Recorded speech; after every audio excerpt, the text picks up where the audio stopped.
IT job కోసం try చేస్తున్నారా? Coding ట్యూటర్లో training తో పాటు స్టైఫండ్ అండ్ 100% జాబ్ గ్యారంటీ. యాక్చువల్గా ముఖ్యమంత్రికి ఇప్పుడు మనకు చంద్రబాబు నాయుడు గారికి యాక్చువల్గా మనకి ఎంత సెక్యూరిటీ Z+ సెక్యూరిటీ ఇస్తాం చంద్రబాబు నాయుడు గారికి. అట్ ద సేమ్ టైం ఈరోజు అతగాడికి ఇంతకుముందు 960 మంది 980 మంది ఇంచుమించుగా పోలీస్ డిపార్ట్మెంట్ వాళ్ళు పనిచేసేవారు. దానికి నెలకి 6 కోట్ల రూపాయలు అయ్యేది దానికి ఎస్పెషల్లీ. సో 5 సంవత్సరాలకి ఎంత అయింది అన్నది మీరు చూసుకోవచ్చు.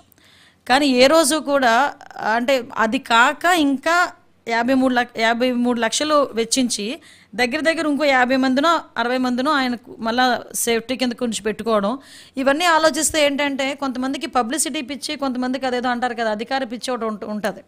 అంటే దర్పం, అధికార పిచ్చి కూడా కదా, నన్ను అధికార దర్పం అంటారు. అధికార దర్పంతో నాది కాదులే సొమ్ము అనుకొని ప్రజల సొమ్మే కదా అని ఉద్దేశంతో ఆయన చేయించుకునే పరిస్థితులు ఇవన్నీ కూడా. కాబట్టి అటువంటి వాటిలో ఏమీ జరిగే ప్రసక్తి లేదు. ఇప్పుడు కూడా మేము చాలా క్లియర్గా ఏం చెప్తున్నామంటే ఆయన ఏదైతే ఏదో కోర్టుకి వెళ్తారో లేకపోతే ఎక్కడైనా వేస్తారు, హైకోర్టుకి వెళ్తారు, ఏదైనా వేస్తారు. కానీ ఈ రోజుకి కూడా ఆయన ప్రతిపక్ష నాయకుడు కాకపోయినా ఎక్స్ సీఎం కాబట్టి అతనికి ఇవ్వాల్సిన Z+ సెక్యూరిటీ అతనికి ఇస్తున్నాం.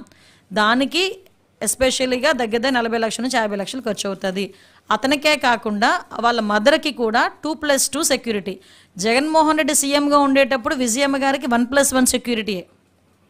కానీ మేము ఇస్తున్నాం ఈరోజు మా కూటమి గవర్నమెంట్ వచ్చిన తర్వాత విజయమ్మ గారికి కూడా 2+2 సెక్యూరిటీ, భారతి గారికి కూడా 2+2 సెక్యూరిటీ. అదే జగన్మోహన్ రెడ్డి సీఎంగా ఉండేటప్పుడు బ్రహ్మణి గారికి భువనేశ్వరి గారికి కూడా కంప్లీట్గా సెక్యూరిటీ డ్రాప్ చేసేసారు.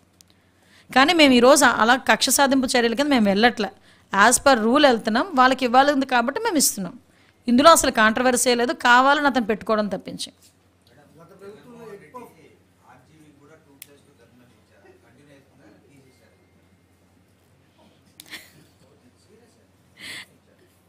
పరిశీలిస్తామండి, అది పరిశీలిస్తాం. ఓకే, అంటే ఎగ్ పవర్లకి 3 కోట్లు అవుతుంది, ఎలకలకి కూడా 3 కోట్లు అవుతుంది, అని చాలా ఉంటాయి. అది చూపిస్తే ఏం చేస్తారంటే దమ్ముంటే అలా కాదబ్బా, అది కాదండి. మేమేమంటామంటే చాలా చూపించాము, 36 హత్యలు జరిగినాయి అని ఎక్కడికో వెళ్ళి కూర్చొని వాక్కొని వచ్చాడు ఆయన. ఢిల్లీ వెళ్ళి కూర్చొని 36 హత్యలు అన్నాడు.